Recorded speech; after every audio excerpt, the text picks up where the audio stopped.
Hi friend, मैं उम्मीद करता हूँ कि आप ठीक होंगे।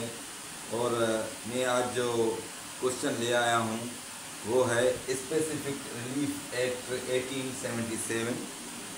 ये सिविल राइट की बहुत बड़ी मगज़ किताब है। और सीपीसी जो हमारी सिविल प्रोसीजर कोड है वो तो प्रोसीजर है, मगर जो हम रिलीफ लेते हैं जिसमें पोजीशन है, इंजेक्शन है, वो इसी लॉ के तहत लेते हैं। इस लॉ को हम एग्जेक्टिव लॉ कहते हैं। Executive law. और इस रिलीफ एक्ट की टोटल जो सेक्शंस हैं वो 57 है। और ये रिलीफ एक्ट जो है 5 रिलीफ पे खड़ा हुआ है। मैं अब आपको बारी बारी वो 5 रिलीफ बताऊंगा। जो पहला रिलीफ है पोजीशन।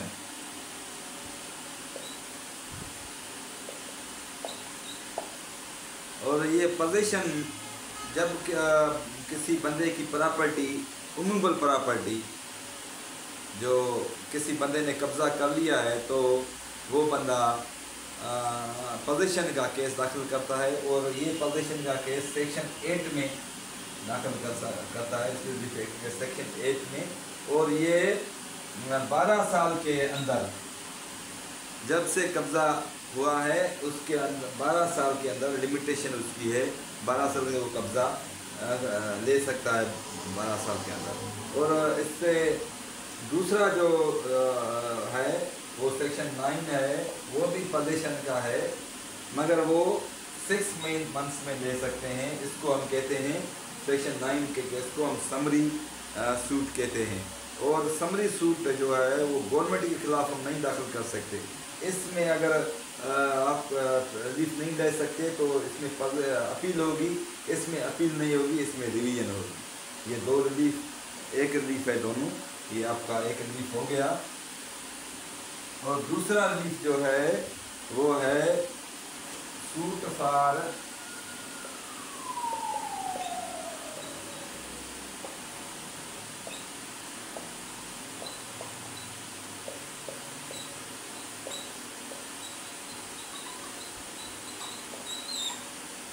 दूसरा जो रिलीफ है सूट फॉर स्पेसिफिक परफॉर्मेंस।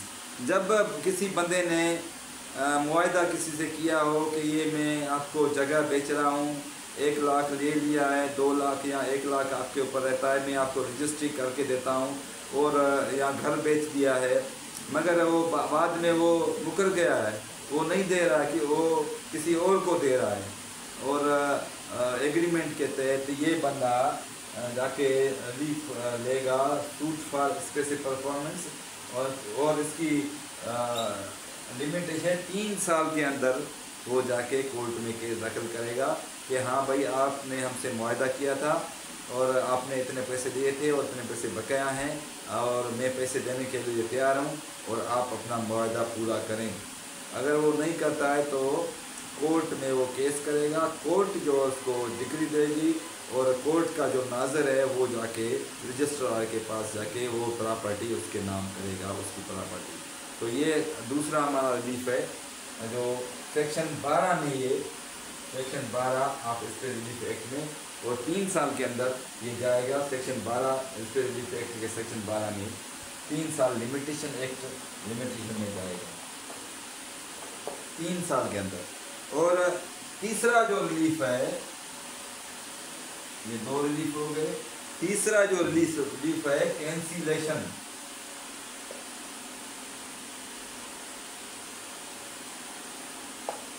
और कैंसिलेशन, ये जो कैंसिलेशन है वो सेक्शन 39 ऑफ स्पेसिफिक एक्ट के में डिफाइन है कि जब किसी बंदे को कोई अनुमान हो, अप्रेंशन हो कि ये जो डॉक्यूमेंट्स जो रजिस्टर हुआ है और वो मुझे डॉक्यूमेंट्स हार्म करेगा, कोई नुकसान पहुंचाएगा आगे चल के, तो वो बंदा उस डॉक्यूमेंट को कैंसिल कराने के लिए कोर्ट में जाएगा सेक्शन 39 के तहत। और इसकी भी लिमिटेशन 3 साल है। 3 साल के अंदर जब से वो उसका डॉक्यूमेंट्स जो रजिस्टर हुआ है उस से लेके 3 साल के अंदर वो जाएगा कोर्ट में और बोलेगा कि ये हमारा डॉक्यूमेंट, ये जो डॉक्यूमेंट्स है हमारे खिलाफ जो इस्तेमाल हो रहा है या हमें नुकसान पहुंचाएगा, इसको कैंसिल किया जाए। और इसकी लिमिटेशन 3 साल के अंदर सेक्शन 39 आप स्पेसिफिक एक्ट में ये रिलीफ देख सकता है। ये तीसरा रिलीफ हुआ। और चौथा रिलीफ में आपको बता दूं वो है डिक्लेरेशन।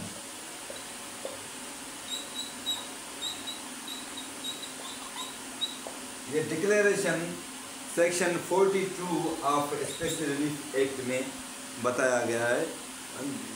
किसी भी बंदा, कोई भी बंदा अपना राइट डिक्लेयर कर सकता है, अपनी राइट प्रॉपर्टी का राइट डिक्लेयर कर सकता है। और उसकी जो लिमिटेशन है वो 6 ईयर है।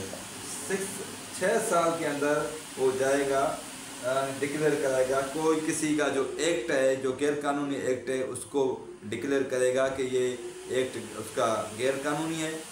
और खुद डिक्लेयर करेगा ये मेरी प्रॉपर्टी है, डिक्लेयर करे मैं उसका मालिक हूँ। ऐसे इस डिक्लेरेशन में बहुत से रिलीफ आ जाते हैं। अब मैं जो चौथा रिलीफ बताऊंगा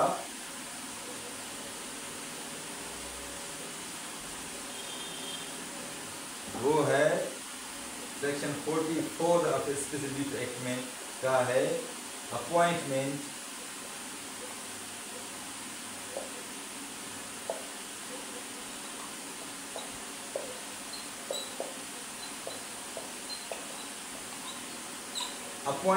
ऑफ रिसीवर। जब किसी प्रॉपर्टी पे झगड़ा हो तो गवर्नमेंट रिसीवर अपॉइंट करता है, वो प्रॉपर्टी अपने कब्जे में लेके रख देती है। जब जो फैसला जब होगा तब वो उसको देगा। सेक्शन 44 में है। अब मैं 5वां रिलीफ और आखिरी रिलीफ बताता हूँ। ये जो रिलीफ है वो सेक्शन 5 में डिफाइन है। और ये आखिरी रिलीफ है, उसको कहते हैं परपेचुअल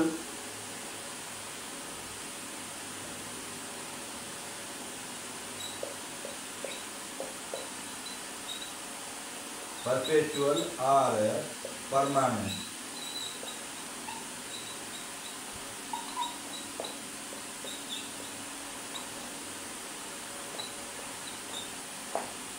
परपेचुअल और परमानेंट ये सेक्शन 54 ऑफ स्पेशल एक्ट में डिफाइन है।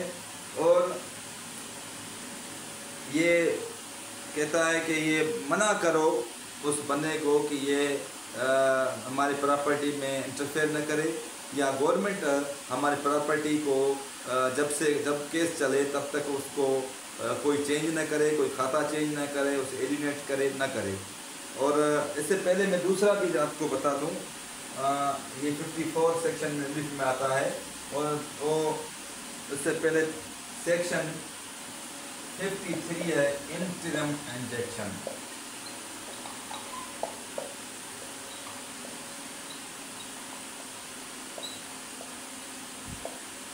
ये इंटरम इंजेक्शन जो है, परमानेंट इंजेक्शन के साथ इंटरम इंजेक्शन लगाता है कि भाई हमें जब केस चले तब तक हमें इंटरम इंजेक्शन अलो किया जाए, कोई दूसरा कोई तब तक हमें इंटरफेयर ना करे।